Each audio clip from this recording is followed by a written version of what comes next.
Welcome to Springfield Place. My name is Scott Schreckengast, and for those of you who are joining us from the community at large, and of course to our residents who are in attendance and have been kind enough to invite us all into your home, we thank you. With exciting events such as this forum, we all appreciate your individual enthusiasm and passion for your candidates and their viewpoints. But as I mentioned, we are in our residents' homes, and we'd ask that you keep that in mind as a part of your participation this evening. We are very pleased to have in attendance with us this evening our top two candidates running for the Assembly District 10 seat. Those candidates are Michael Allen and Mark Levine. A special thank you goes out to our sponsors this evening, the League of Women Voters for Sonoma County, chaired by Linda Garcia, and the American Association of University Women, Petaluma. And at this point, I'd like to turn over the forum to Pam Granger, our moderator for this evening's event. Welcome.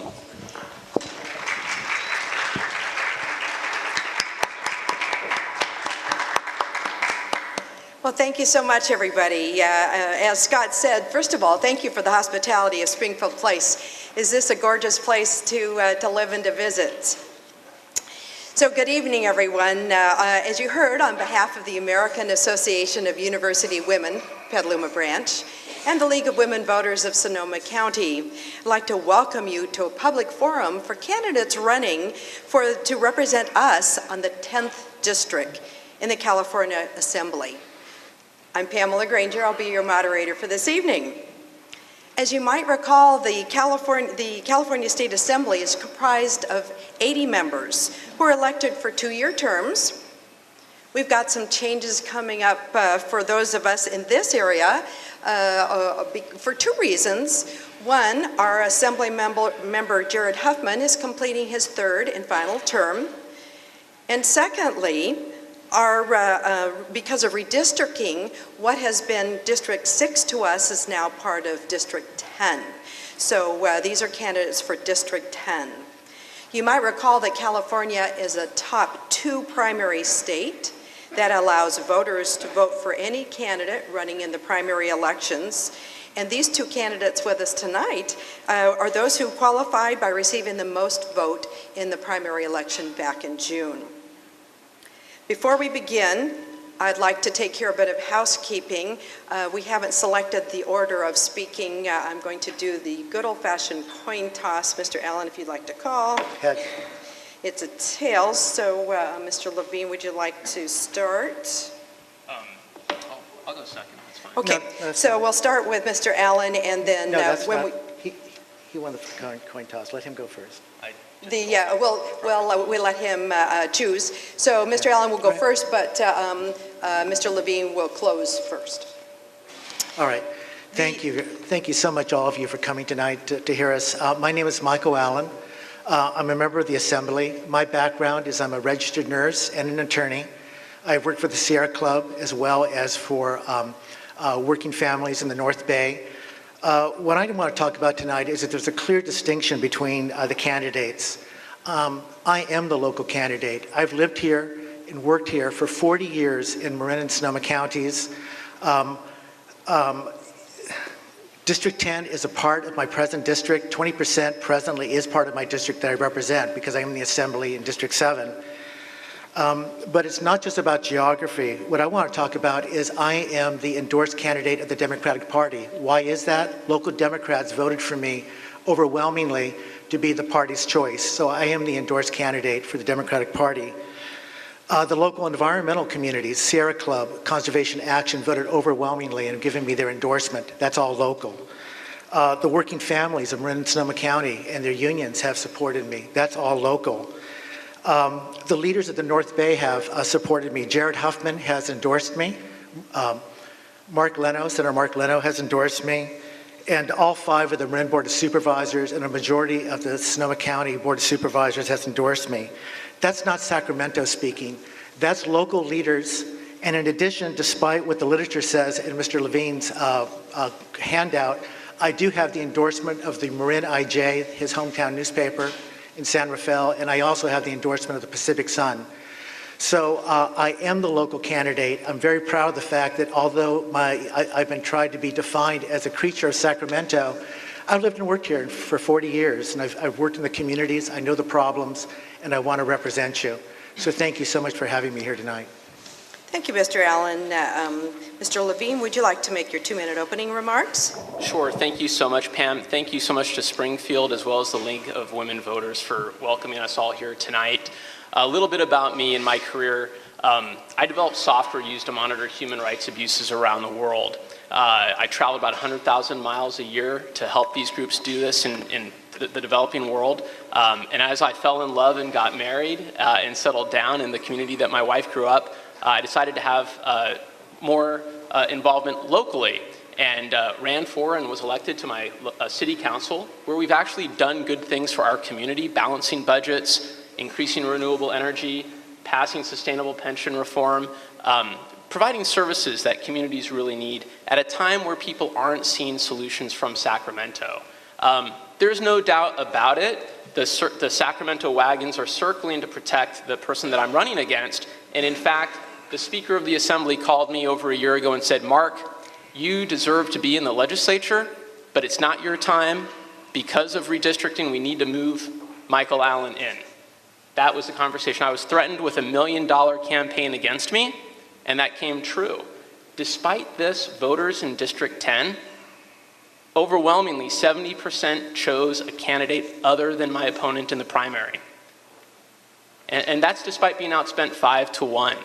Voters want a choice. They don't want Sacramento's status quo foisted upon us, and it is incredibly difficult for local leaders to say no to Sacramento when they're threatened with not just $1 million campaign, but even my opponent, and he likes to talk about endorsements, he personally inserted himself into the Petaluma City Council race recently by intimidating local activists out of endorsing Petaluma council members. This is the type of bullying and intimidation practices that we see going on from my opponent, when what we really want to do is have highbrow political discussion about how policies in Sacramento can result in good solutions for our community.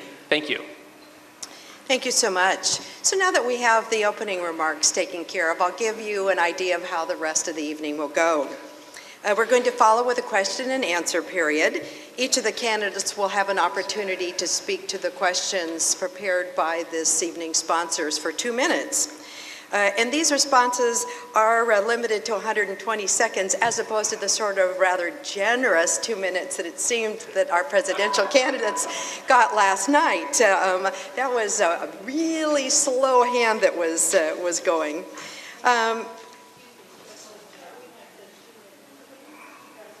Did I not say 2 minutes? 120 minutes, 120 seconds, yeah. Not a problem. We're just getting a clarification that we're talking about 2-minute responses. We should have some time to take a couple of questions from the audience. So if you got to 3x5 cards when you came in and you thought of something that you would like to see covered, if you'll kind of hold your hand up with those cards, we do have some volunteers in the audience that will collect those for you, and we'll see if we can get some of those asked. Following that question and answer period, each candidate will have an opportunity for a 1-minute wrap-up close. You've already almost met the timekeepers. We're so fortunate to have Gail Hooley and Rosalie Gilmore here in the center for us. Wave hi, ladies. One of the timekeepers will indicate with a yellow card when they're 15 seconds, and they'll hold up a red card when it's time to complete the sentence and stop. The audience has already agreed to be polite, no clapping, booing, cheering, and the like, except for we will suspend that agreement temporarily to reintroduce our candidates, Michael Allen and Mark Levine.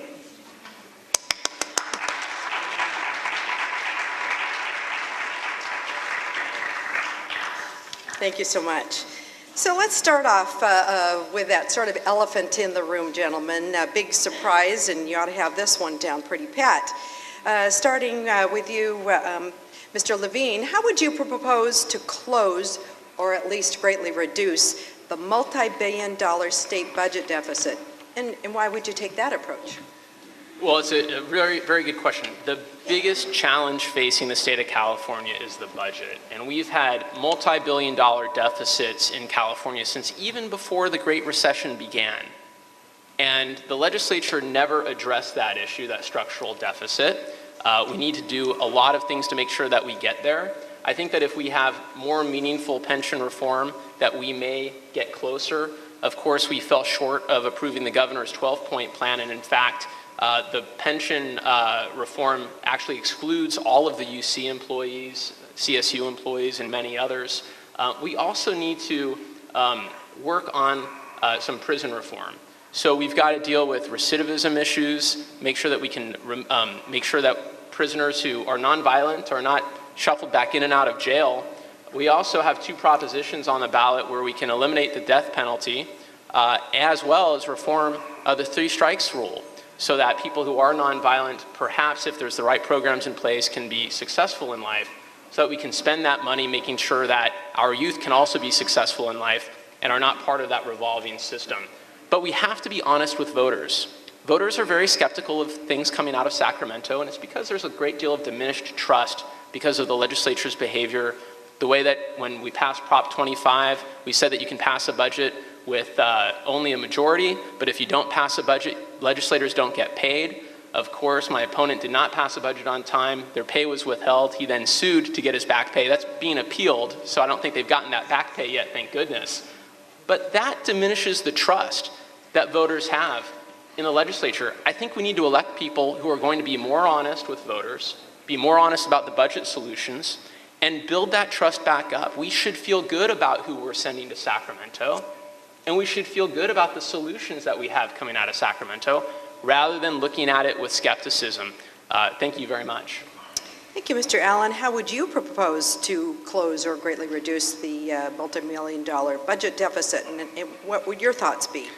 Thank you. During the primary, we walked 75,000 homes. We also collected over 8,000 signatures for Prop 30 to support education. I'm a huge supporter of Prop 30. That'd bring in about $6.5 billion for education that we need badly, and also for the general fund.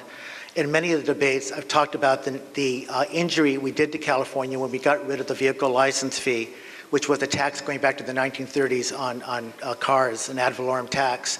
That generated $5 billion a year that we could have used for other purposes, for our children, for health care, for many good causes. A few years ago, we turned down an oil severance tax that would have generated about $3.5 billion per year. We were told that we should turn it down because we'd have $4 a gallon gasoline. Well, we have it anyway. And that is something where it would generate quite a bit of money. I'm very proud of the fact that I was head of the committee, the conference committee. I've been appointed to be the new committee chair on public employee pensions.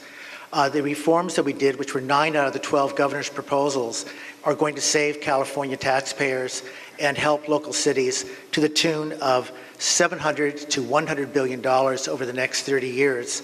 Apparently, my opponent doesn't realize we don't have jurisdiction over the UC regents, and we have to go to the UC regents to persuade them to adopt the pension changes that need to be done. So unlike my opponent, who seems to complain about Sacramento, I've actually gone there in my first 2 years and tried to craft solutions that will actually balance the budget long term. The other thing we did is reduce the structural deficit by 3/4 of what the structural deficit was. And the last thing, this has come up in every debate, is that we didn't sue for back pay. We sued regarding separation of powers, where you can't have the governor and the legislature, a third party coming in and then refereeing whether you have a balanced budget or not. And the proposition didn't have that provision. So none of us have received back pay, nor would I take it, nor have I asked for it, and thank you. Thank you so much, gentlemen. Mr. Allen, if you'll start with this question, what issues other than the budget do you think the legislature must address, and what are your own priorities? Well, I think the number one issue we have to address is that unless we get our educational system funded, we are not going to be successful as a society in California. When California really had its best years were post-World War II, when Californians made two very important decisions. The decisions they made were they were going to invest in infrastructure. They built the wonderful water systems, they built the roads, they built the sewer systems, they built the universities. And the other investment they made was in what I call intellectual infrastructure, so that we had the best trained workforce in the world. We had our young people having a path to having a good education and good jobs. And to me, the most important thing we can do for Californians is to rebuild our educational system, rebuild our infrastructure. I am proud of the fact that I did vote for the high-speed rail system, which is going to be a long-term project. It's going to generate over 100,000 jobs. I've been a longtime supporter of the SMART train for over 10 years, which is going to be a huge boon to our community. And I feel that those kind of projects are what we need to move California forward. Thank you very much. Mr. Levine? Yeah, this is one of those great situations in this new top two primary where we're both Democrats and we end up agreeing on a few things. And I think, after getting the budget straight and being honest with voters about that, we need to make sure that we're reinvesting in education. It is the key to our state's future, to our economic vitality, to having prepared citizens to engage in public life, which is so important to us. What we've seen is that Prop 98, which was to guarantee 40% of the state's budget to education, has been treated as a ceiling rather than the floor for education. And in fact, it's not been funded completely at 40% of the state's budget. They've been borrowing, the legislature's been borrowing from education, promising to pay that money back to the schools, to K-12, into the future. And I think what we've seen is that you can't get that quality of education back years down the line. And testing shows that if you're above proficient in the second grade in your basic skills, you are on track to graduate from college. Not to even get to college, but to graduate from college. If you are only proficient in the second grade, you're behind the curve already. We have to get these kids early. We have to make sure that they're prepared to learn. And then we, of course, need to make sure that there's a place for them in college. And that's the unfortunate thing that we're at right now at this time in the economy, where if you have a college degree, there's only 4% unemployment. But if you don't have a college degree, it's over 10%. And yet there are not places in our colleges, in the CSU or the UC, for students who actually qualify to study. And so we need to make sure that that economic engine for our state is running. We need to make sure early on that the students are prepared to learn and that there's a place for them to go when they qualify for college so that they can graduate. That's going to be the pathway forward for California. Thank you very much, gentlemen. As you can imagine, the American Association of University Women is right behind you on getting more funding for education one way or the other, as are our lead colleagues. So let's shift a little bit. Knowledge and sensitivity are required to make decisions at the state level with a population of over 30 million people. What information sources, values, research, other input do you or would you use to make up your mind or even change your mind on issues? Mr. Levine. Yeah, that's such an interesting question. As a local council member dealing with city issues where residents really depend on services on a daily basis, and I know the residents, I know the services they're getting. When I was elected, I was congratulated by our mayor, who then said, congratulations, and we have to cut the budget. And literally 6 weeks later, we had to lay off over a dozen people. It was an incredibly painful experience for me to go through. There is a human element at the city level where you really know the people who are being affected by these changes, the families and the communities as well, but then you also understand the services that are not being delivered any longer and those impacts. That's incredible training that I have, my opponent doesn't have that I will be bringing with me to the legislature, of knowing how local services really impact residents. And it's really colored my perspective, because I've never known flush times, I've always known hard times. It reminds me of my dad, he'll be 80 this year, who grew up during the Depression in the Bronx. And the perspective that he's had in life because of what he experienced as a child, and how, as a public servant, I also know these very challenging times that will inform how I make my decisions into the future. Of course, data is incredibly important to study those issues, to look very broadly, not just in a vacuum, at how public policy decisions will impact our community, but also to get those personal stories of how people are impacted by these decisions. making sure that we're able to meet people's needs and also meet the fiscal realities of our communities. Thank you very much, Mr. Allen. What information sources, values, and research or input have you found useful when you make up your mind or even change your mind on issues? Well, if it goes for knowledge and sensitivity, I'm very proud of the fact that I've raised 5 of my children in a mixed family, that they all went to public school and they all graduated from college. And as a parent, you learn a lot about hearing differing versions of reality. I will tell you this, that I was trained as a psychiatric nurse, which I often joke helped me in going to the legislature. And, I have been involved a lot in local government over the years. I worked for over 10 years on the Smart Train project. I worked for a number of years when they privatized the community hospital, making sure that the public was protected. I think the best way of explaining it is, I'll give you an example. I've been working now for the last almost 6 months with property owners and PG&E over the controversy over the cutting of the trees. We've been gathering data, we've been finding what they're doing, we're finding out what best practices are all over the country. I just recently met with the Farm Bureau and the Smart Train, because the Farm Bureau is concerned about the crossings for the Smart Train, and we're taking testimony and knowledge. So basically, my way of doing things is gathering knowledge from local people who have a stake in what's going on, looking around as to what the best practices are, whether it's in the state or nationwide or worldwide, and then getting people together, and sometimes in rooms that they're not comfortable being in together, to kind of figure out how you move forward together. Most of my training has been in conflict resolution, getting people to work together.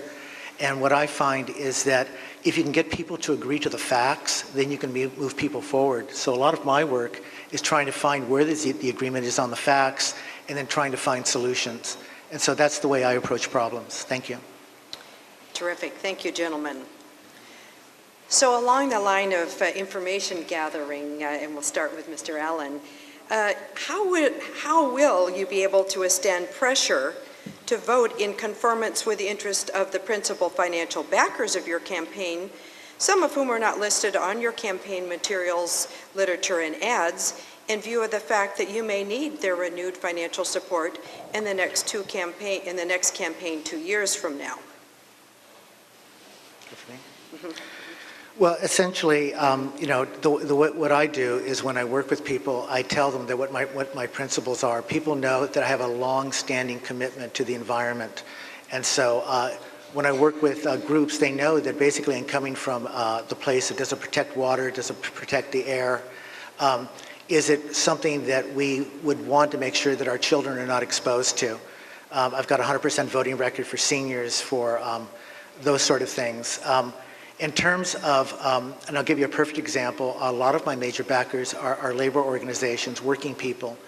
And what I told them a couple of years ago when I was elected, before I was elected, is that my goal was to find a way to make the pension system sustainable. Because I told them that it's not going to do any good to have a pension system that just works for one generation. It has to work for future generations of workers as well.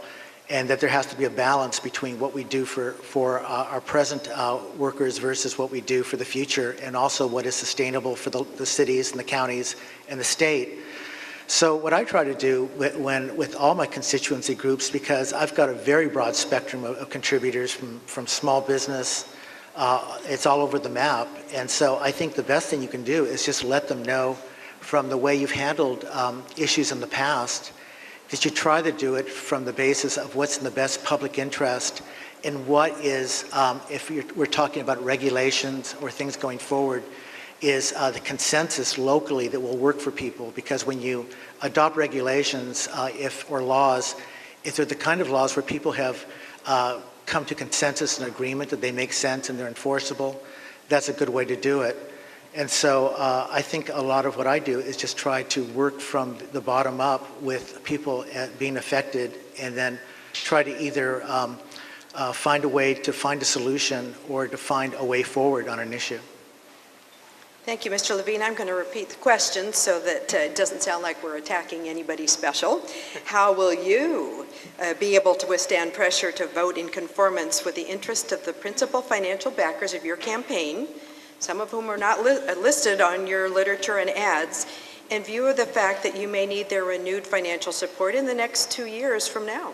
Yeah, I think a lot of it has to do with our philosophy, and I think in my professional background where, using technology to do social good, which I did when I developed software to help monitor human rights abuses, shows, what my instinct is. Rather than getting rich quick on an IPO, I sought to do something very beneficial with technology. But this is a race where I'm actually not supposed to be at this table. My opponent got $1 million in special interest money from Sacramento, while I've raised money at $25 and $50, or when I'm lucky, $500 at a time from people who actually live in Sonoma and Marin, and supported by my friends and neighbors, people who live on my street. It's a very big contrast to the special interests in Sacramento that really pull a lot of strings. And so I really am going to be looking at, well, what's going to be the best thing for the North Bay, for our communities, not what's the best interest of Sacramento. I won't owe Sacramento a thing to be in this race. And if I'm supported as well by our local farmers, our Farm Bureau members. Some farmers are here. Thanks for being here tonight, as well as some local chambers of commerce. And I'm grateful for that support.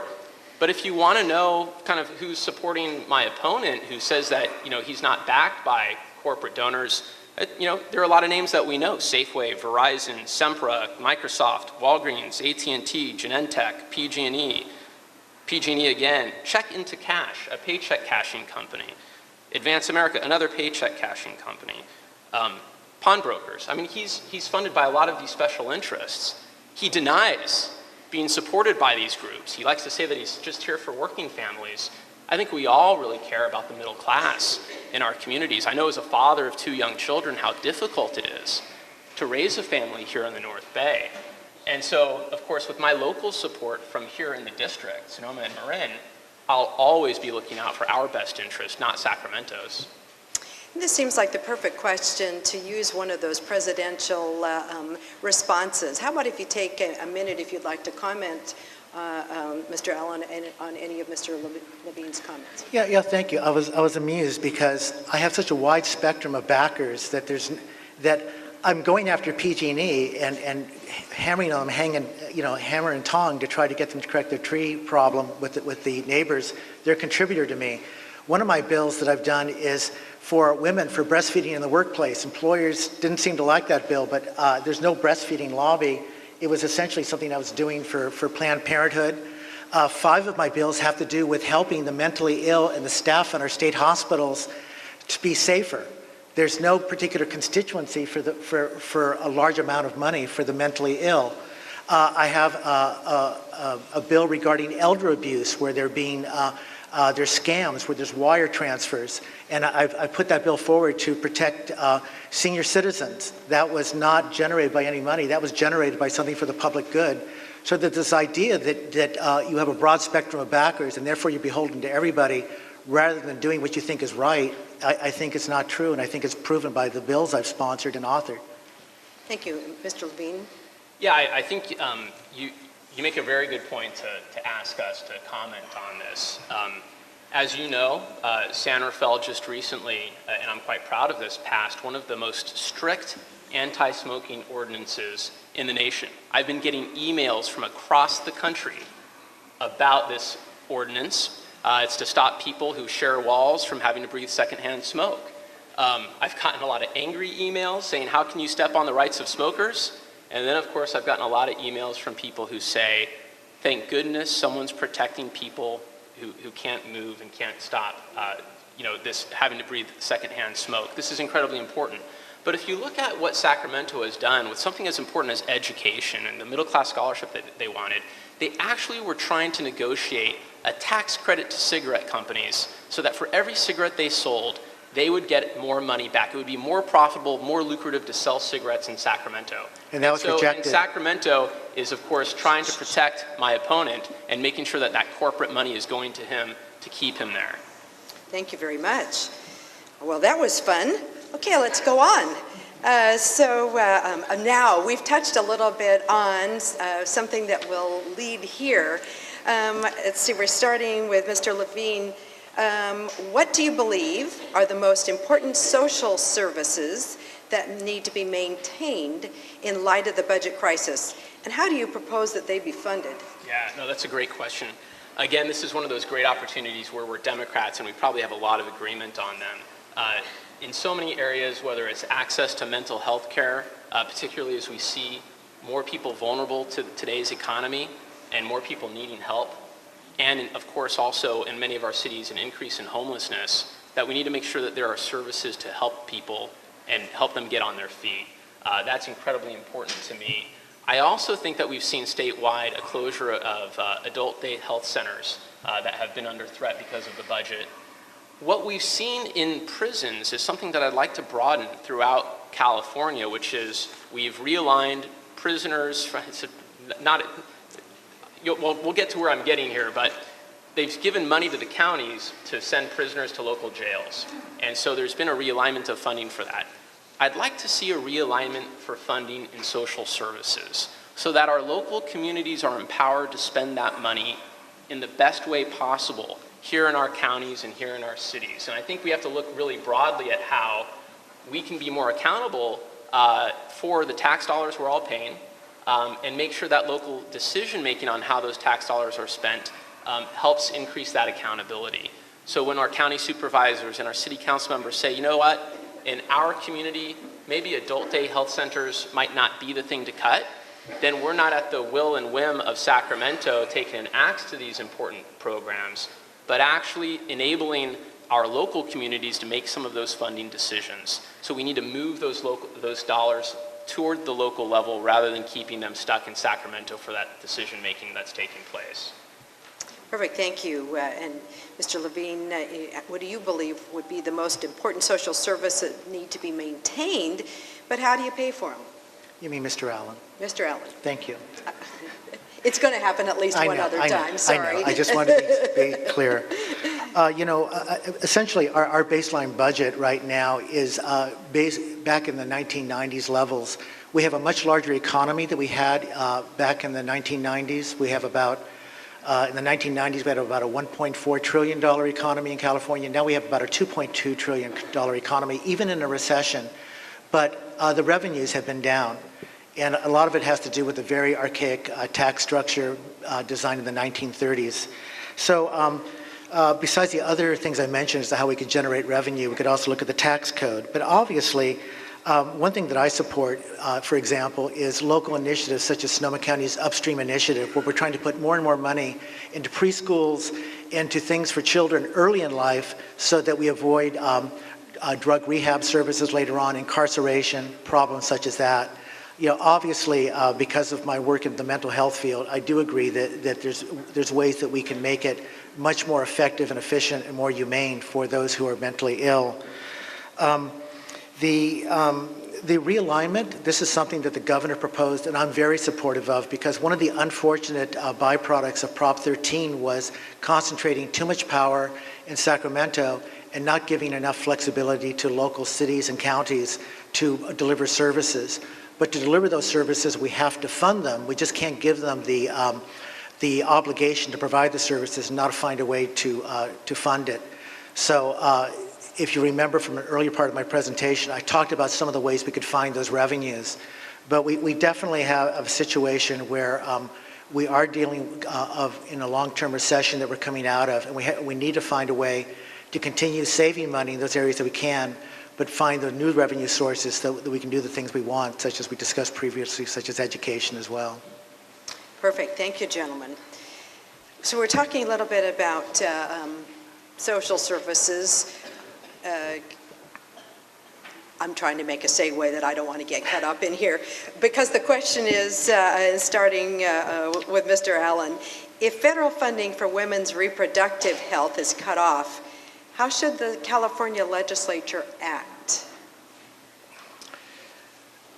That's a hard one. If in fact the funding for reproductive services is cut off, we're going to have to find a way, working with non-governmental agencies, NGOs, Planned Parenthood, working with county and departments of public health, to find a way to give those access to those services.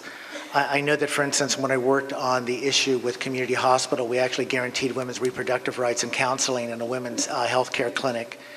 But if that dire possibility occurred, then we would have to get very creative and work with local government and our state agencies to perhaps broaden Medi-Cal as to what could be available through that.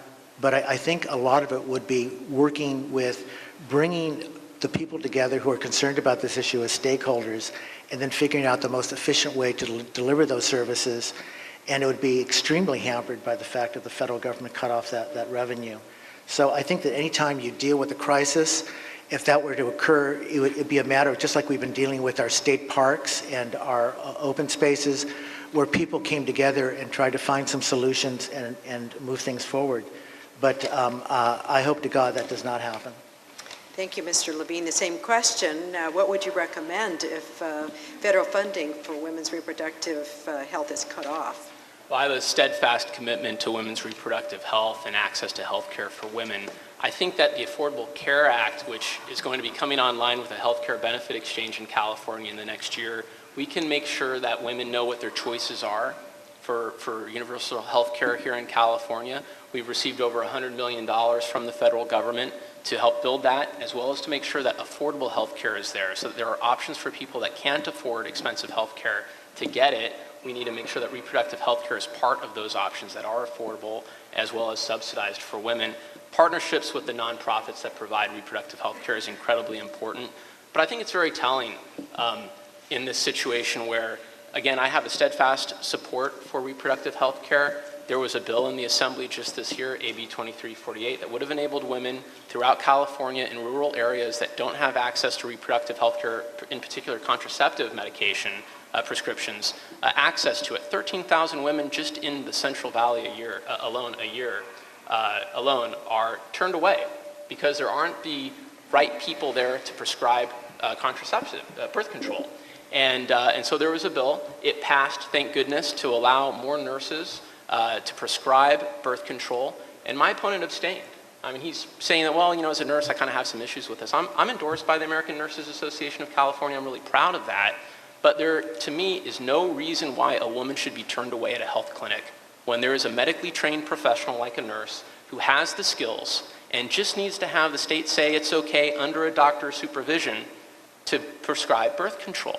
So I will always make sure birth control is available to women. My opponent has a hard time saying that. Thank you, gentlemen. We're not going to get any easier. This next question, we're going to start with Mr. Levine. Do you believe that illegal immigrants overwhelm our social system? No, I don't. I don't believe that's the case at all. You know, I do support comprehensive immigration reform. I think that it's something that the federal government has, you know, kind of fallen asleep at the wheel on. I'm concerned a little bit about the direction that it's going in.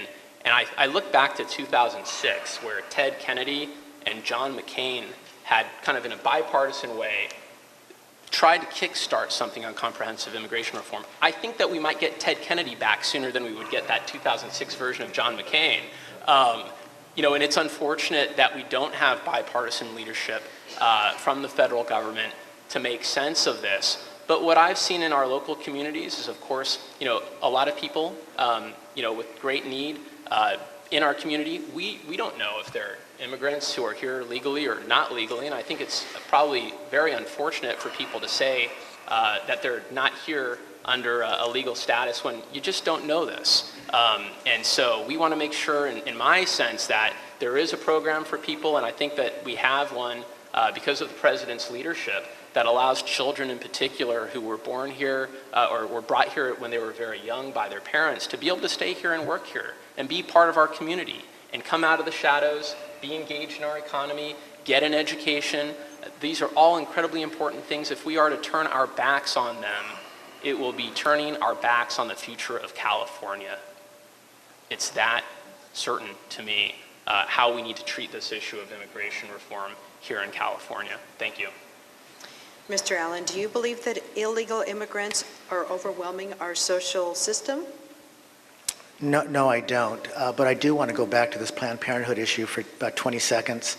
I'm endorsed by Planned Parenthood. I've always been a strong advocate for women's reproductive rights. The reason I abstained on that bill is that the nurses, the California Nurses Association, the nurse practitioners who actually do that service were not comfortable with excluding the doctor from the process. They weren't excluded. Yes, they were. No, Anyway, they weren't. now I'll go on to answer the immigration issue. I've been a strong proponent for federal immigration reform. We haven't gotten it, so we have to do what we can at the state level. I feel that the direction Arizona has gone in and Alabama, where now they can't even get farm workers there because of the strict laws, are the wrong direction to go. I supported the California DREAM Act, which provided for the young children who were brought here, who are not documented, but nevertheless have grown up as residents of California, deserve an education. They deserve to have an opportunity to find a path to citizenship. I've supported that. I also feel that we have a very bad situation, a public safety problem, where a number of years ago, we basically took away the right of people who were here, whether they were on visas or essentially undocumented, mostly documented, undocumented, and said, you cannot get a driver's license. And what's happened is we don't test them, they don't get insurance, and we have a situation now where we have people who we're asking them for their labor, we're asking them to travel from place to work, but we're being hypocritical and saying you can't have a driver's license. The Highway Patrol has come out very strongly saying we need to provide driver's licenses for these folks and to test them and to make sure they're insured. And I did support a bill by Governor Brown that would provide, at least for the number of young people who are in this country awaiting some sort of legal status that they can get a driver's license. I think the governor has signed that bill, and I'm looking forward to it being placed into law. I think it'll make our roads safer. Thank you very much. And quickly, and you don't have to take all 2 minutes if you don't need to, and we'll start with Mr. Levine. Do you, oh, I'm sorry, I skipped questions. Mr. Allen, I heard the answer, but I'll let you amplify on it. Are you for or against the proposed high-speed rail system connecting Northern and Southern California? But why? I'll go back to my original answer as to what made California great, and I feel that we just can't depend on our freeways and our airports alone. The way that the high-speed rail is going to be implemented with matching federal funds, there's about $4 or $5 billion out there, is that the plan is that they're going to improve rail service in Southern California, improve rail service in Northern California and connectivity, and in addition, they'll start building through the San Joaquin Valley. I think it's the sort of project that we'll look back years from now and say, my God, why was there this fear and resistance to it?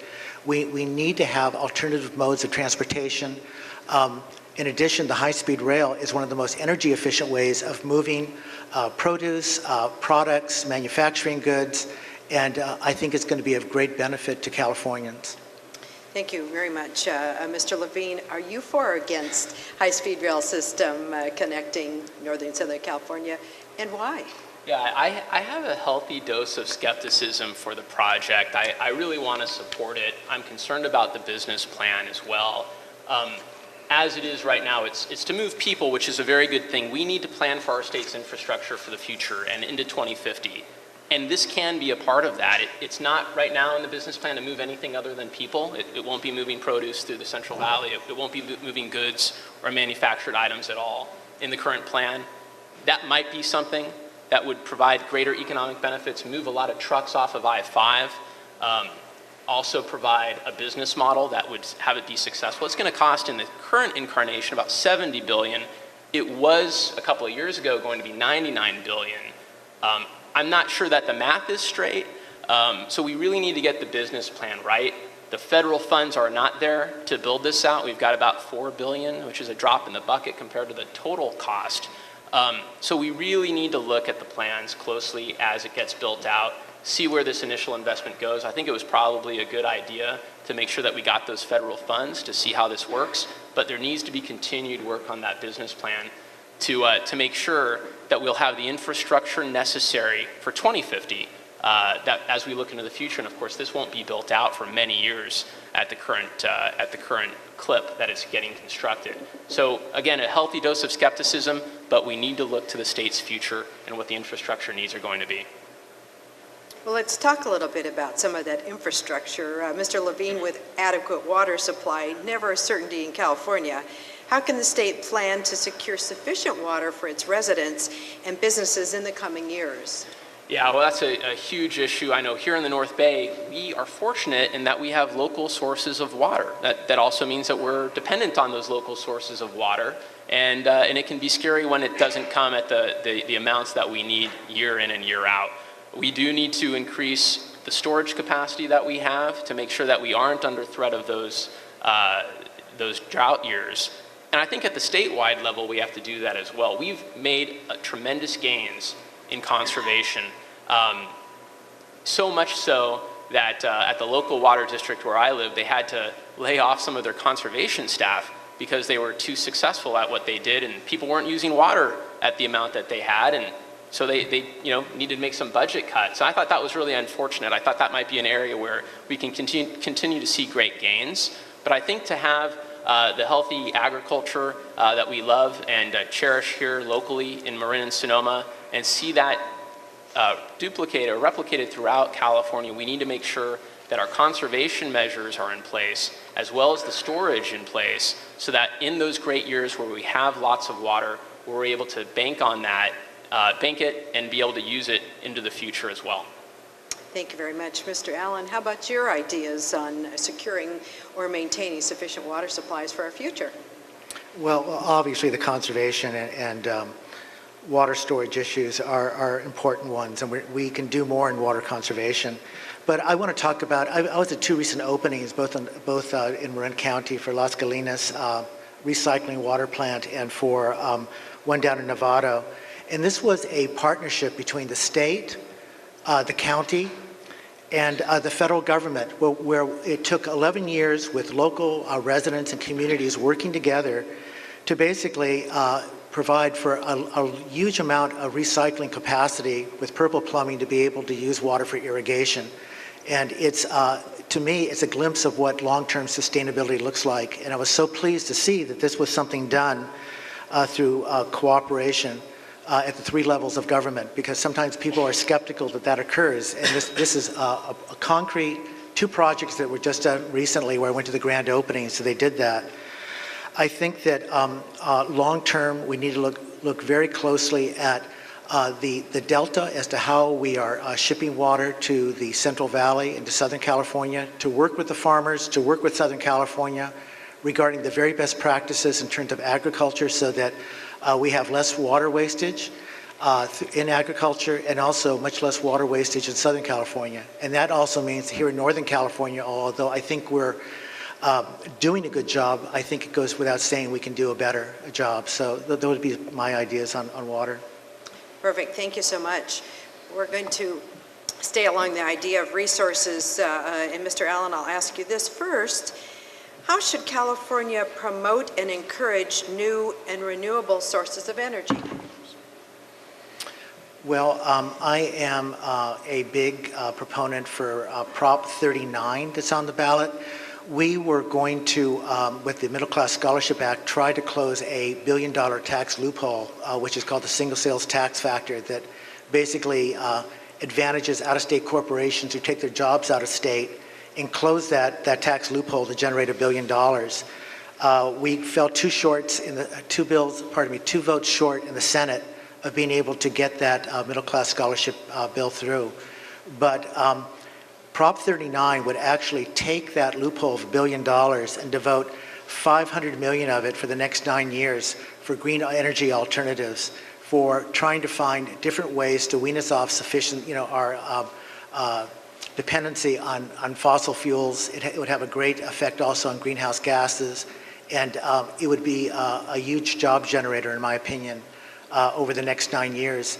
The additional money, the other $500 million, would go into the general fund, which could be used for public safety, education, healthcare, whatever would best meet the needs of Californians.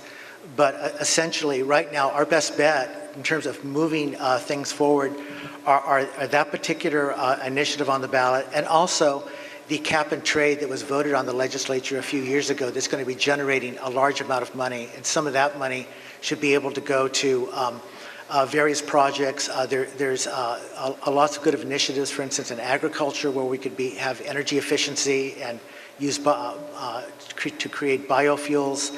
So there's just a tremendous amount of opportunity to lower greenhouse gases, find a way to secure our energy future, and also create jobs. Thank you very much, Mr. Levine. How should California promote and encourage new and renewable sources of energy? Yeah, it's something that we've actually dealt with at a local level, regionally. And there are a couple of projects that I'm really proud of. At our local wastewater treatment facility, we have what's called a biodigester. And we've taken food waste from local restaurants and stores and actually turned that into the biodigester to generate energy, clean energy. And so rather than having that waste go into the landfill or it goes into essentially compost that turns into energy right there, and they're actually able to be off the grid, they'll have surplus energy to sell back to the grid. And so that reduces greenhouse gas emissions because of stuff diverted from landfills or composts piles, but also because of the lack of need to import energy from somewhere else, from coal or anywhere else that's generating that energy. There are great models of success from local government that we need to bring across the state and promote, because we've got these great local wins, and I'm used to that as a city council member, being involved in these small local projects that if you scale them, and Prop 39, and I'm very proud to have friends that are working on that campaign, and advisors to me as well, is a way to make sure that there's some revenue out there to enable local communities to be more economically, environmentally sustainable, ecologically sustainable, as well as that other benefit of economic sustainability, where they're able to generate that energy off of waste, essentially, and not send that money somewhere else. They're able to reinvest it locally in their communities. And so as we're able to help direct those types of programs or funding to enable those types of local decision-making and investments, we're going to see a huge sea change in California as to how energy is developed and produced, and enable these local communities to have these successes in reducing greenhouse gas emissions. You said the magic word gas, so Mr. Levine, could you give us some idea if you think at a state level legislatures can and should do anything to address the increasingly high gasoline prices? I think I saw President Obama and his challenger talking about this the other night, and how powerless presidents are on controlling gas prices. And so I think that's something that if President Obama can't do it, far be it from me to suggest that we actually can control gas prices here. I think if we reduce the demand on gas, there might be something good in that. Obviously reducing pollution, but also providing alternatives to using and relying on these fossil fuels, which would produce, obviously healthier communities, especially if they're walking or biking, reduce traffic on the roads if we're able to use SMART and benefit from SMART as well. We need to improve mass transit for everyone from children to seniors and people going to work in the North Bay. It's something that we've really underinvested in. And I think if we remove the reliance that we have on gas, because there are alternatives to it, maybe having more walkable cities as well, that the price of gas, if it's high, won't pinch us so badly. And maybe if we reduce the demand, it won't have a march higher and higher as we've seen it over the past few years.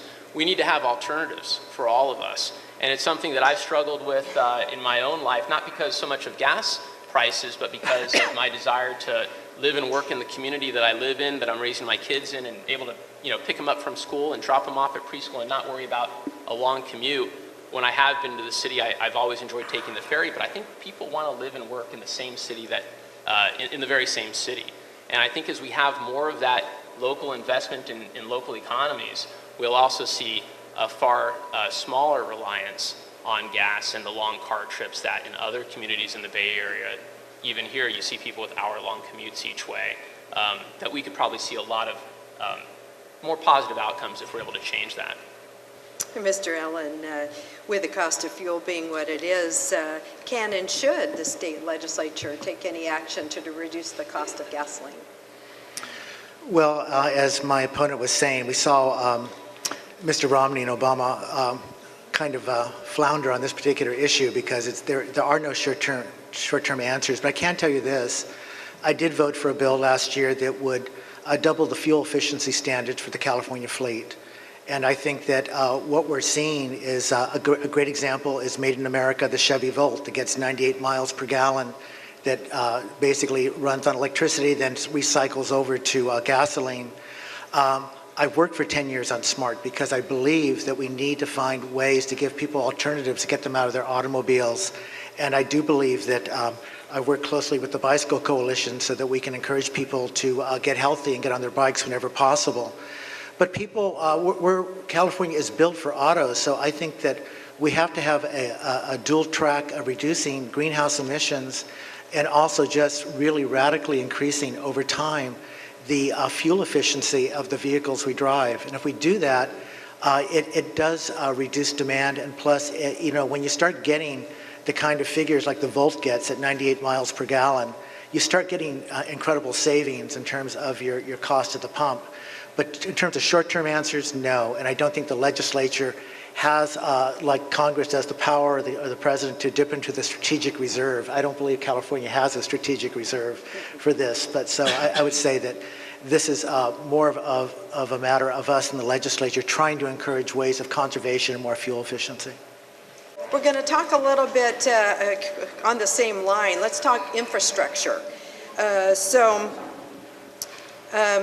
Mr. Allen, the Petaluma area is known not with great pride for the poorer quality of our roads when measured against others in the state. And because of a variety of circumstances, we fear that might spread. So could you speak to the responsibility of the state to maintain the transportation infrastructure and where that funding should come from? Well, historically, it's come from federal and state sources. And over time, what's happened is that both due to the federal economic problems and the state, there's been a diminishing amount of resources. I am very proud of the fact that a number of years ago, I worked with the environmental community and the business community and the Transportation Authority, where we were able to make Sonoma County what's called a self-help county, where basically it generates money for roads, and that money can then be matched up with state and federal money. That money will be used for projects such as the overpasses. I've been working with Mayor Glass on that issue because of the need to have those overpasses built, and they're in process of happening. And also the Narrows project. I don't think there's anybody in this room who doesn't find trying to navigate between Marin and Sonoma excruciating when you have to drive through the Narrows. And so I have supported the long-term widening of that. And then, of course, in addition to that, the SMART train should alleviate some of the gridlock there. So to me, I think this is an interesting question because just as I was advocating a couple of minutes ago for increased fuel efficiency, that would mean diminishing gas taxes because as you use less gasoline, you have lower taxes. So basically, we would have to find ways to augment the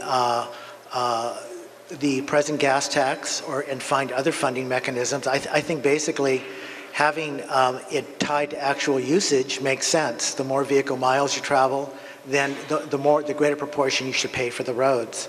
So I think that is one thing that we can work together cooperatively with the federal government on and local government, because essentially I think Sonoma County, for instance, has something like 1,500 miles of road it's trying to maintain, and they're actually at this point talking about some of it going to gravel, and that's simply not acceptable. Thank you, Mr. Levine. Maintaining infrastructure and how to fund it. Yeah, I know it's a huge challenge for our community. I think there are multiple cities in Sonoma and Marin that are on the list of the top 10 pothole cities in the state, and it's really unfortunate. Of course, we had tremendous investment in our infrastructure and our transportation infrastructure in particular decades ago, back when we were investing in higher education. It was interesting to see those two things paired then and how well it served California, but it hasn't been reinvested in at all. So those are two things that we need to look at. Of course, the gas tax is something that we have seen be diminished. And we've also seen our local cities, as they've felt the budget pinch, have to rely on those taxes to do a whole lot more and end up seeing a little bit less of that go into filling out those potholes and repaving streets. And I think a lot of neighbors say, well, when's my street on that list to be repaved? And the city says, well, maybe in 10 years, given the current process. It's been difficult for cities. I know this as a council member. As the legislature has looked to schools and cities as an ATM to get them out of their budget pinch, we've had a lot less to deal with. And there was a bill that my opponent voted for called AB 1484 that had onerous restrictions on cities if they didn't fill out certain paperwork on time in the dissolution of redevelopment, that if that didn't get in on time, cities would be fined $10,000 a day and would have local tax revenue withheld by Sacramento, even clawbacks. And this was not something, of course, that was supported by cities. It's very devastating to cities to think that when they pass a budget each July, they don't know what the state's going to do to them next. We need to reestablish trust between local government and the state legislature, and trust with the voters that we're actually going to do the right thing and empower local government to provide the services and pave those roads, rather than taking the ability of cities to do those tasks and jobs away from them. Thank you so very much. We're going to take an opportunity to give you some questions prepared by our local audience here. And of course, they'll have a local slant, so I know you'll understand that. We're known in our area for agriculture, and so big surprise that somebody says that they're very concerned about GMOs. So the genetically modified organisms in their food. And they want to know, Mr. Levine, what your position is on Prop 37, the, and in quotes, right to know proposition. Sure. When my wife and I decided to have children and we're anticipating our son's arrival, we had a pretty direct conversation about how we were going to spend more money to buy organic milk for our family. And it was an easy decision for us to make, that we were going to spend our money that way. It's a lot more expensive. It's like double the cost. But it was a family decision that we actually talked about, because we thought that that was the right thing for our children.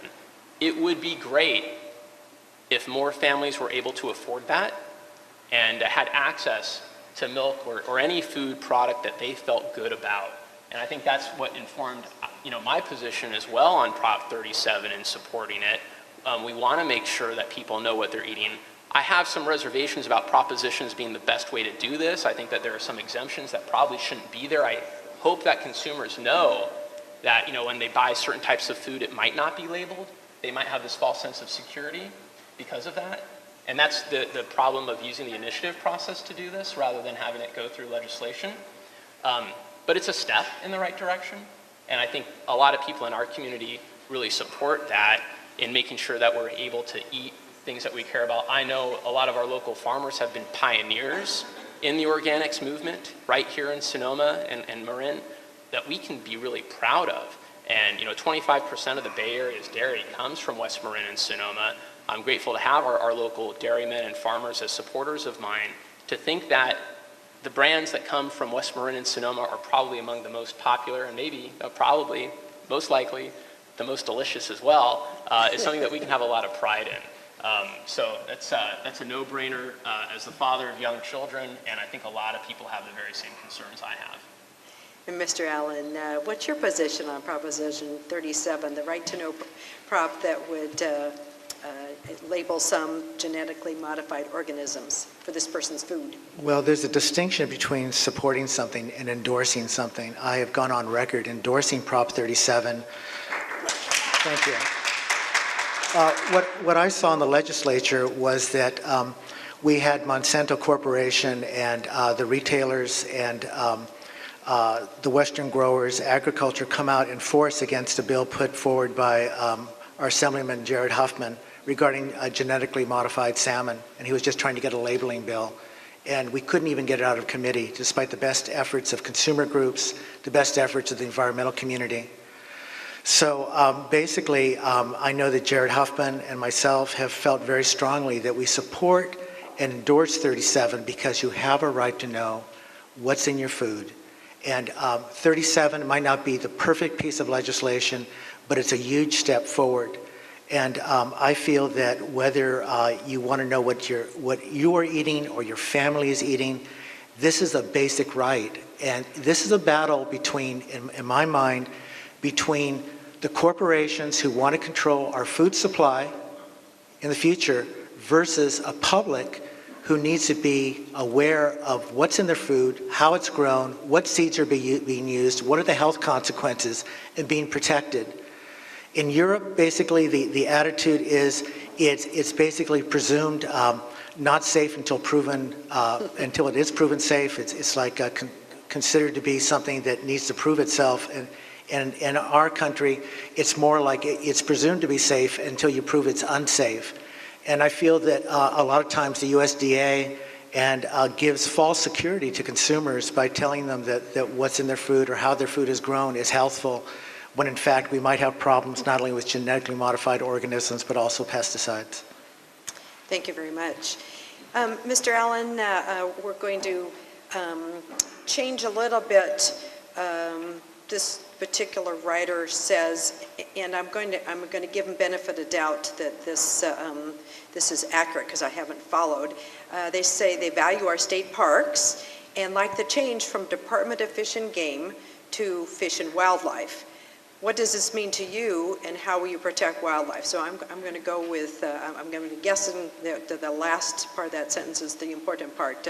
How will you protect wildlife from a California legislature? Definitely. Yes. Yeah. Sorry. Yeah. Well, yes. I didn't say that right, did you? From the vantage point of the California legislature. Well, sometimes it's true. Well, I will tell you this. This was another situation where I had a bill where I was trying to increase the number of game wardens we have in California. We have about a total of 100, and I was trying to get the funding and the ability to have more game wardens to protect our wildlife. And essentially, this was unfortunately another situation where the large growers in the Central Valley, the Western growers, opposed this because they felt that somehow it was going to be an impingement on their farming rights. This is something that I intend to keep on working on if reelected. I feel very strongly, I received a 100% voting record this year from the Humane Society. I feel that whether it's our domesticated animals or our wildlife, that we have to invest much more in protecting it. It doesn't make much sense to try to invest in our open spaces and our habitat, yet at the same time not be willing to protect it. The two go hand in hand. If we're going to have habitat and open spaces and parks and places where people can enjoy nature, we have to find a way to protect our wildlife. The two go hand in hand. Thank you, Mr. Levine. Yeah, I feel about California. Well, first of all, wildlife and fish have nothing to fear from the legislature on in. Absolutely. I feel about California a lot how I feel about our life here in the North Bay, which is we have this amazing environment that we are all so, I think, proud of, that we treasure, that we want to be a part of, and that we want to be, in. And I think that when we emphasize this natural resource that we have of all of our wildlife here in California, and of course with an emphasis on fish and their impact on our ecosystem from the delta to our rivers in the bay, that we are treasuring that environment and respecting that environment a great deal. So we have to look at it from a big picture and making sure that we're able to conserve this beautiful habitat that we have here in California, that we respect it, that it has the investment that's necessary to protect that long term, and that they have the tools and resources necessary to do a good job. When we're, whether it's out camping or here along the Delta enjoying, access to that wildlife, that we know that there are professionals there that are taking care of it, much like the way that we care about our parks as well, where we've seen a lot of underinvestment, both in infrastructure as well as in human capital, and need to make sure that that's all there. And I think that's the follow-up in seeing these changes through. Thank you. Well, Mr. Levine, then let's start with you, and we're jumping around a little bit. I think the gist of this next question is other than electing a Democratic supermajority, they've witnessed a little difficulty in reaching consensus in the state legislature. And so the question is, what could you do to foster a more collegial relationship so that some legislature can be passed? I think that's an excellent question for this election right here. So I'm only here at this table because of this new top 2 primary that we have. After being outspent 5-1 in the primary, I got more votes than the other 5 candidates in the election. And so we have a choice of 2 Democrats. Someone who's willing to actually talk to people that I disagree with. And my opponent has criticized me, and his allies have criticized me, because when undeclared voters or Green voters or, God forbid, Republican voters have asked me to go and talk to them, I've said, absolutely. I would like to represent you in the assembly, and you deserve to be heard, and you deserve to hear from me and what I want to do for California and our district. And so that's the approach I have. I'm a committed Democrat. I worked for President Obama in Pennsylvania in 2008. And I'll be honest, I first worked for Hillary Clinton in Nevada in 2007 in the caucus because I wanted to get a Democrat elected president. But we need to make sure everyone feels represented. And when my opponent says that I can't talk to Republicans who are constituents of mine in San Rafael, how on earth am I supposed to work with my colleagues that might think differently than I do in the legislature? That worldview is over. That is before this new top 2 primary. It is the bad Sacramento culture that we need to change, the broken culture that we need to change. We have to stop name-calling and hyper-partisanship in Sacramento and actually engage each other in a respectful way, much like I've engaged people who I've often disagreed with in my own city, and say, I'm not so concerned about where the good ideas come from. I just want to make sure they're good ideas that are talked about. That's what's important. I want to make sure the good solutions surface. I don't care, where they come from at all. And when the governor, for example, on sustainable pension reform, making sure people have secure retirements, had a 12-point plan, my opponent just disregarded all the Republican proposals that had the Democratic governor's plan. Thank you. So, Mr. Allen, how can you reach across the aisle? How can you help get consensus moving forward? Well, first, a correction for the record. I've never criticized Mr. Levine. Mr. Levine is a high official in the Democratic Party. He sits on the executive board, and he caused a lot of turmoil within the party when he went to a Romney fundraiser, the grand opening for the Republican Party in San Rafael. And basically, they put out a piece regarding that because they felt it was inappropriate for him to do so. Here's my feeling. If you look at my record in the last 2 years, because I can talk about my actual record as opposed to what I might do or could do or should do if I went to Sacramento, over 60% of my bills were supported by Republicans. And I told you earlier that I had a background in conflict resolution. I treat my colleagues, Democrats and Republicans, with respect when I'm in Sacramento to put forward legislation. I find it interesting that Mr. Levine brought up the pension bill because of those 9 of the 12 proposals we finally reached agreement on, we almost got unanimous agreement from the Senate Republicans voting with Democrats for the pension reform in the Senate. And over 2/3 of the Republicans voted for the AB bill, the 340, that basically changed the pensions in such a way as to start saving money long term.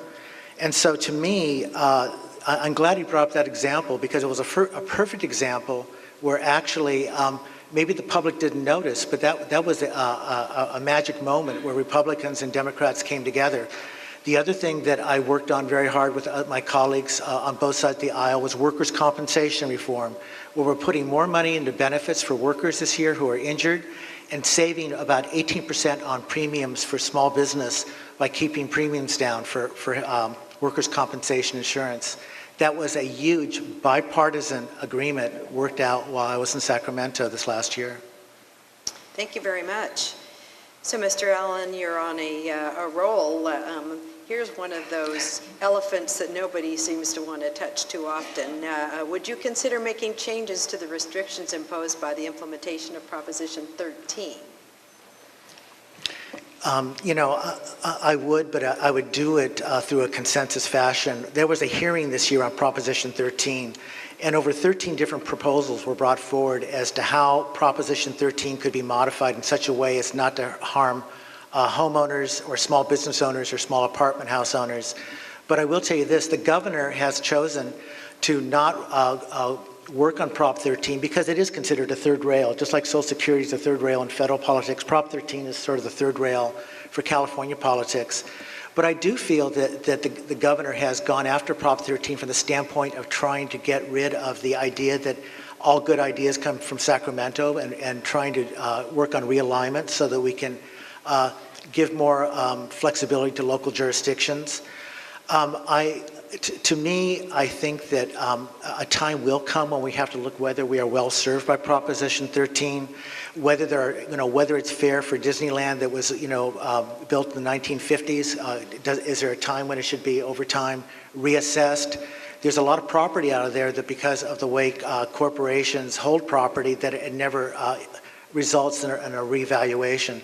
So, do I think the issue should be revisited? Absolutely, but more in a bipartisan fashion and in a holistic fashion, so that whatever we do, we don't have an unintended consequences of harming homeowners or small business owners. Thank you very much.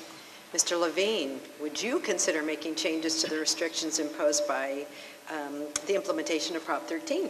Yeah, there are two policy issues that concern me most. The first is that after Prop 13 was created, there was a bill in the legislature called AB 8, and it essentially divided up the general share of the property taxes. This is really in the weeds on policy, but it froze in place how much percentage of the property tax dollar stays in each city. So, for example, I'm from San Rafael. We get 11 cents out of every property tax dollar. That's it. You think, all that money's staying in the city or going to the schools. It's divided up to a lot of different groups. The town next door to us gets 26 cents out of that property tax dollar. So this was all frozen in the late 70s, and yet community needs and service demands have changed. And if we want to, maybe encourage regionalization or consolidation of services, and maybe there's some flexibility about how that property tax dollar gets shared a little bit better to enable cities and special districts to do more and partner more. That's one part. The other thing that's really a concern to me is with the decrease in property values. And so many people have bought a new home, and then they short sell their current home, and they have a new property tax valuation on that new home, maybe at a lower amount than they had at their first house. Some people stay in that house. They want to do the right thing. Their property's not valued at the same level it used to be. They can afford their mortgage, or they're struggling maybe, but they're going to keep that house. Now, when property tax values rise again, if the homeowner that stayed saw that property tax go down, their cost go down because it was reassessed, when property tax rises, when values rise again, those taxes are not capped at 2% for the person that stayed in the home that had the value go down. If it shoots up 5%, they'll have a 5% increase in their property taxes. The person who walked away from their first house and bought a second one and then short sold the first house, they benefit from that lower valuation of the house that they bought. And so all of the benefits of Prop 13 that people really cherish and care about from the late 70s will benefit one class of people who maybe participated in the wrong behavior and will actually punish people who did the right behavior. And we're going to need to find a way to fix this. This is a difficult policy issue to address. Well, since we were talking about ways to bring in revenue, and if Prop 13 isn't the one, Mr. Levine, in what way can and should the California legislature spur economic development? Yeah, that's such an important part of what my outlook is as a city council member. How can we plan a model city? And so I take this back now as an assembly candidate. How can we plan for, the state of California in a way that businesses see a reason to invest and people see a reason to invest? I mean, that's really what it is. Will people make choices to bet long-term on California? That's the challenge before us. And so the more that we can build trust in Sacramento that the politics and policies that come out of Sacramento are going to be good ones that look long-term for the needs of our community, people will see that that's something that they want to be here for. Investments in education and infrastructure, certainly long-term bets on our state that people who want to invest in keeping their businesses here or starting their businesses here can look to. And we've done amazing things locally on this where we were able to rezone land for BioMarin to stay in Marin. They actually were thinking about leaving the North Bay to go to the East Bay or to San Mateo.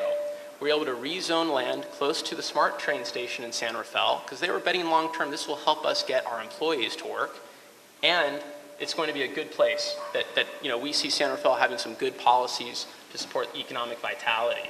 So I'm proud that I have the track record as a city council member in doing that and planning for our future. That's the same perspective I have as a prospective legislator, where I want to make sure that people see those long-term investments where people will want to be in California, stay in California as well. Thank you very much. Mr. Allen, what can and should the legislature do to spur economic development? Well, we did talk earlier about finding ways to fund education, both for our colleges and for trade schools and for the crafts, so that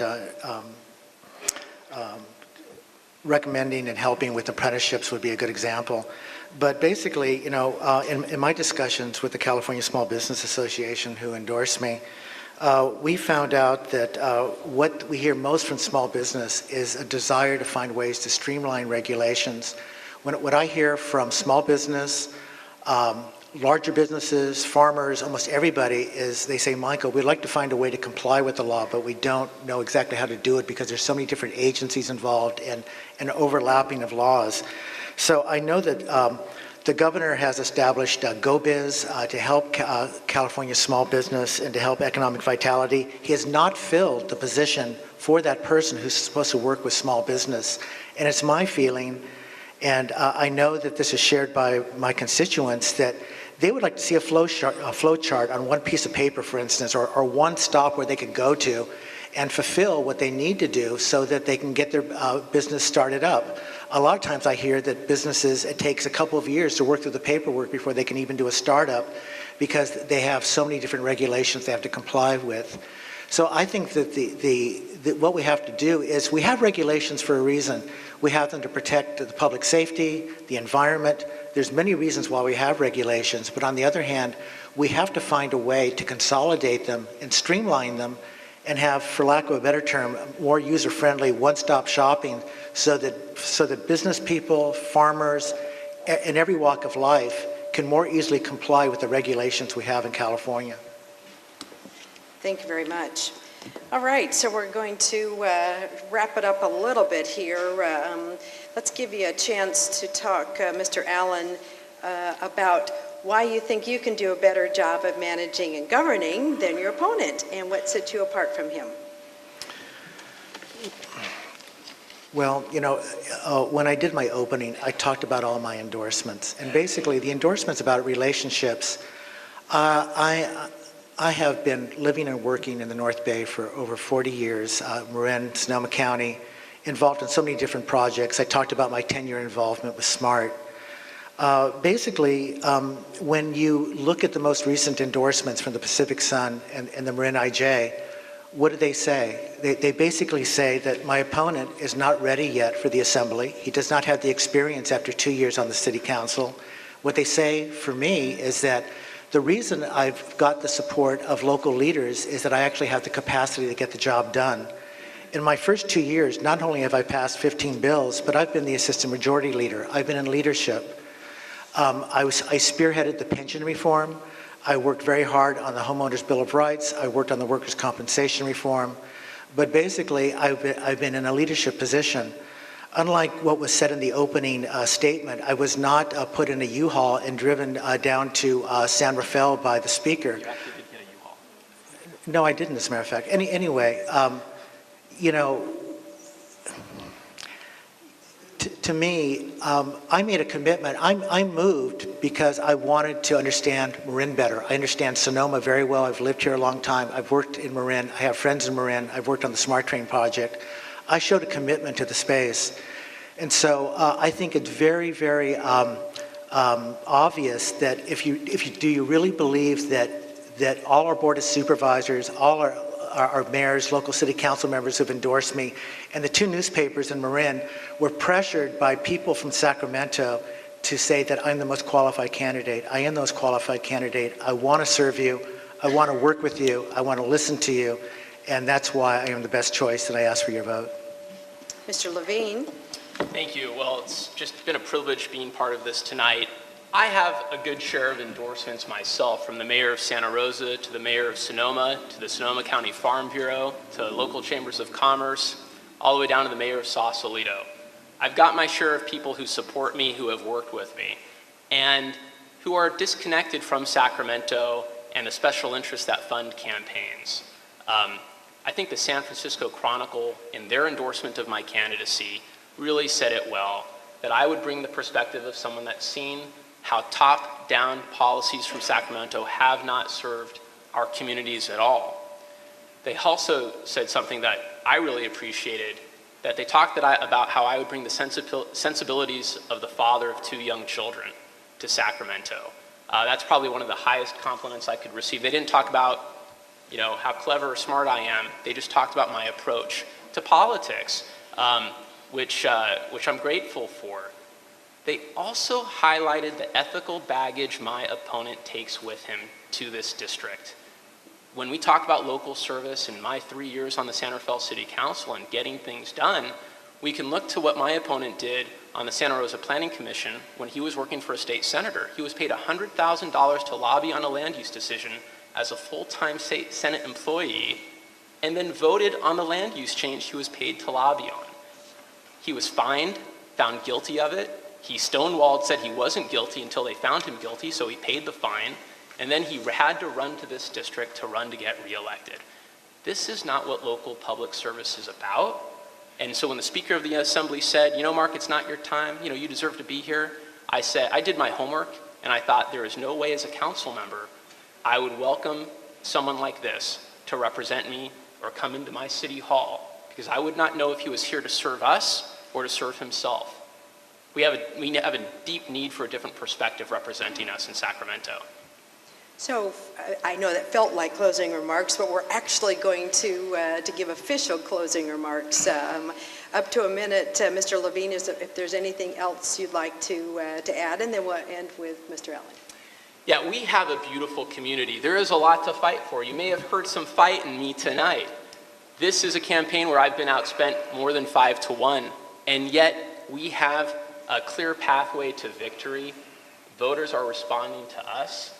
We have a very positive message about investing in education, being straight with voters about our budget, protecting our environment, real local public services that I've been successful at as a council member that we'll be able to take with us, that I'll be able to take with me to Sacramento, but really a message of inclusion. I'm not going to Sacramento just to represent my friends or the people who think like I do. I really want to reach out and represent everyone in our community. Everyone needs a voice in Sacramento. That's what's stopping people from actually coming together on public policy issues. We need to break the rigidity in Sacramento. We have way too much to work for. We have such a beautiful place, and I'd be grateful to have your vote. Thank you very much. Thank you very much. Mr. Allen, your final remarks.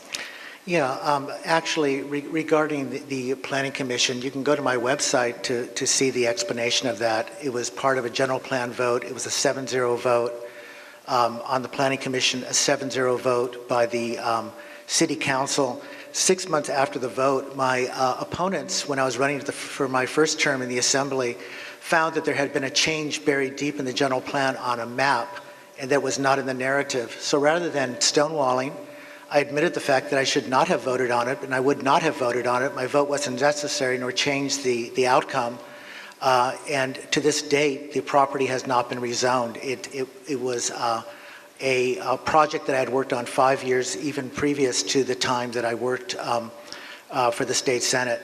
And I would direct you to Mr. Levine's website, where I'm sure he has explanations regarding his FPPC violations and non-disclosure of income. So I feel that there shouldn't be mudslinging. I stand by my record. I'm proud of my 40 years of service, and I want to serve you, and thank you. Well, thank you very much. That sort of winds us down to the end of our forum. First, we would like to thank Micah Allen and Mark Levine for joining us this evening. Now's the time to give them a round of applause.